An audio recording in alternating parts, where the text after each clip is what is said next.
শুভ সকাল বন্ধুরা, সবাই কেমন আছো? আশা করি সবাই ভালো আছো, আমরাও ভালো আছি। আজ আমি রান্নাঘর থেকেই আমার ব্লগটা শুরু করলাম। এখানে কড়াই চাপিয়ে দিয়েছি, কড়াইতে মাছ কষছি, দেখতেই পাচ্ছ। মাছ অলরেডি কষাও হয়ে গেল। এখানে আমি আলুগুলো কষিয়ে নিচ্ছি। আজ রান্না করব ফুলকপি আলু মাছের ঝোল।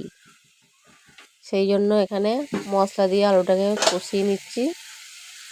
আর এখানে আমি ফুলকপিগুলো আলাদা করে ভেজে রেখে দিয়েছি।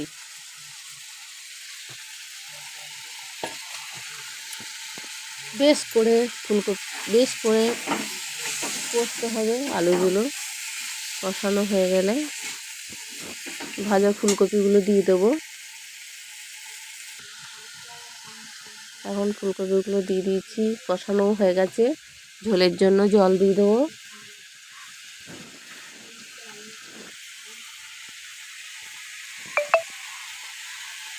দেখতেই পাচ্ছ এখানে মশলা দিয়ে বেশ করে কষিয়ে নিয়েছি।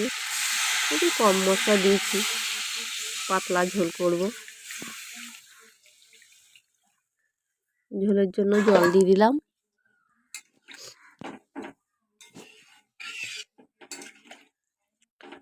ঝোল ফুটে উঠলে মাছগুলো দিয়ে দেবো।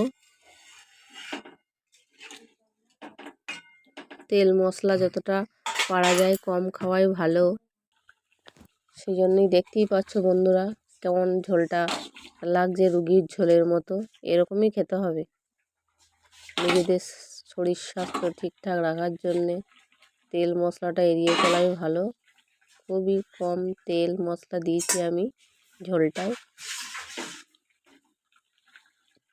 বড় মাছ এগুলো না খাওয়াই ভালো। যতটা পারা যায় ছোট চারাপোনা মাছ, ছোট মাছ খেতে হবে। সব মানুষেরই এখন নানা রকম রোগ ব্যাধি হচ্ছে। এখানে আমার ঝোলটা গল্প করতে করতে ফুটে উঠেছে, প্রায় হয়েই এসছে। এখন আমি ধনেপাতাটা দিয়ে দিলাম। আর একটা সুবিধা, এখন এই শীতকালে অনেক কিছু টাটকা সবজি পাওয়া যায়। ধনেপাতাটাও খুবই টাটকাই ছিল। আমার মেয়েরা খায় না, তাই আমি অল্প ধনেপাতা দিয়েছি, খুব বেশি দিইনি। এখানে আমার দুপুরে খাওয়া দাওয়া রেডিও হয়ে গেছে। এই যে ভাত, ধনেপাতা বাটা রয়েছে এটা, আর ঝোল। এখন আমি খেয়ে দিয়ে চলে এসেছি হসপিটালে। আমি আগেই বলেছিলাম যে আমার মেসোমশাই অসুস্থ, হসপিটালে ভর্তি আছে। তাই আমি এখানে মেসোমশাইকে দেখতে এসেছি।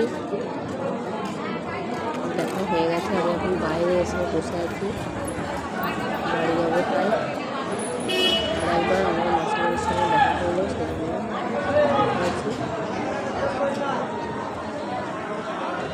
সবাই পড়ে গেছে, প্রার্থনা করবে বন্ধুরা যেন আমার শরীরের স্বাস্থ্যটা ভালো থাকে।